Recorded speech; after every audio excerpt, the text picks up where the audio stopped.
அது ஒரு டைம்ல ஹர்ட் ஆயிரும். அப்புறம் தன் மனோ சுயமரியாதை இதையெல்லாம் தாண்டி ஒரு ரிலேஷன்ஷிப் வேணுமா வேண்டாமான்னா வேண்டாம் தான் தோணும். சரி, இப்போ எதுக்கு இது என்கிட்ட கேட்டுட்டு இருக்க? நான் உன்னை புரிஞ்சுக்கலையா என்ன? ம், நான் உன்னை புரிஞ்சுக்கலையா? ம், என்ன புரிஞ்சுக்கல?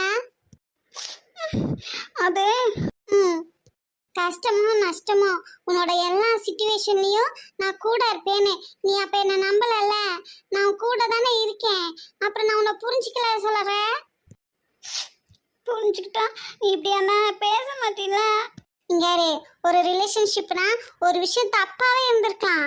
ஆனாலும் அந்த சிச்சுவேஷன்ல ஏன் அவங்க அந்த முடிவு எடுத்தாங்கன்னு அவங்கள கேட்காமே நம்ம புரிஞ்சுக்கணும். நான் உன்னை அப்படி புரிஞ்சுக்கிறேன் இல்ல. அப்படியே இப்படி என்ன சொல்ற?